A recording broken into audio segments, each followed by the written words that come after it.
Assalamu alaikum aziz vatandaşlar.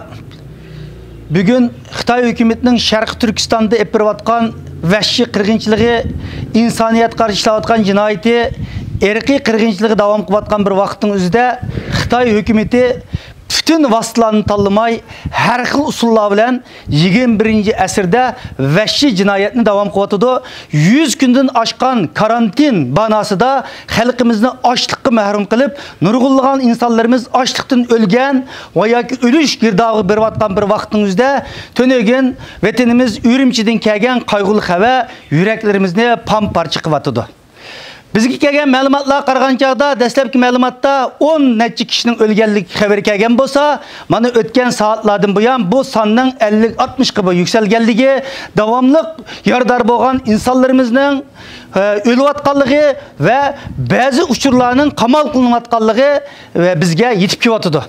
Bu bir sharoitning o'zida bütün vatandoshlarimiz, chet eldagi bütün insonlarimiz qayg'ini kuchga aylantirib, uşak talaşlarını bir yer qarib koyup, yüksek milli mecburiyet duygusu bilen qanday qilib xalqimizning bu dert elemlerini, bu içinçlik feryatlarını dünyaya anlatalaymiz, dünyanın istaşlığını qo'lga keltiralaymiz, Xitoy hukumatining vahşilik bilen epirayotgan bu qirg'inchiligini qanday to'xtalaymiz degan narsada o'ylashimiz kerak.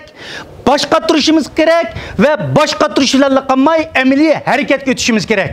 Şunun ben bir yerden biz bir yerde Dünya Kurultayı'nın bir heyet ve kamp şahitlerimizin teşkillengen bir heyet Avustralya'da ziyarette bulavatımız birkaç günden bu yan Canberra'daki Avustralya parlamentinin hükümetini Uygur erkek qirg'inchiligiga nispeten ciddi önüm verdiğin tedbirlerini iliş için yapılan hareketlerimiz nayeti hazırlıkçı muvaffakiyetli oldu. Bizden bu faaliyetlerimiz Adelaide'da, Melbourne'da, Sydney'da veya Avustralya'nın başka şehirlerde aldığımız günlerde plan boyunca devam kılmakta ama vatandan kelgen bu kaygılı haber, bu facialı haberden keyin biz bu programlarımızga özgertiş kiriş doğru geldi.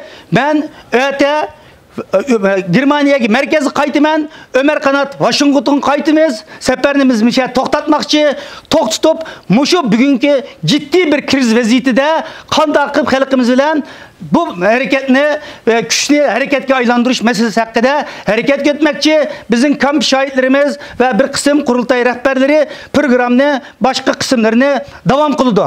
Endi bir yerde biz Sydney'de ekanmiz, Avustralya'daki vatandaşlarımızga bir yerdeki programlarımız doğruluk bir işe söz qilamiz. Avval Adelaide'ga ve Melbourne'da bizni saqlayotgan qarindoshlarımızga baranmaydiganligimizni bildirmoqchi, sizlardan apu so'raymiz. Ama bizim yangi var kamp şahitlerimiz ve Dünya Kurultayı'nın Zumratay ve bizim Teşviqat Komisyonumuzun müdiri Baxtiyarla bu seferini Avustralya Uygur Cemiyeti'nin rehberleri bilen, Avustralya Sharq Turkiston Cemiyeti'nin rehberleri bilen, Victoria Uygur Cemiyeti'nin rehberleri bilen ve Tangırtaq Hanım Kızları Cemiyeti'nin rehberleri bilen programını devam kıldı.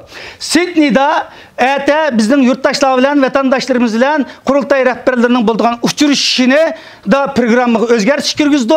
Bu programını biz City Hall'ның aldıda çoğun kölemlik bir namayış kılış arkalık uçuruşumuzun şu namayışlık kılımız. Şunun Sydney'deki bütün vatandaşlar qarindoshlarımızın saat 3'ten 5 kişiye şehirlik hükümet binasının aldıda toplanıp Xitoyning Sharq Turkiston'daki ot afatları bilen ölüp gitpagan qarindoshlarımızın avazını Avustralya halkıga hükümet bildiriş bu tunji faaliyetimizge qatnashishga taklif qilamiz. O yakta yenip Muhammed Salih İlim Kültür Merkezide şehit bo'lgan, ot afatida ölüp ketken, kamplarda ölüp ketken, minglagan, 10 minglagan qarindoshlarımızning ve tönegin bugün yordar bo'lgan qarindoshlarımızga shifalik tilash, ölüp ketkenlerimizning ro'yiga dua talavet qilish uchun İlim Kültür Merkezimizde bir murasim, bir Kur'an okup ta'ziya bildirish programımız buldu. Şununla Sydney etrafındaki bütün qarindoshlarımızdan 3'ten 5 kişi o namayışqa,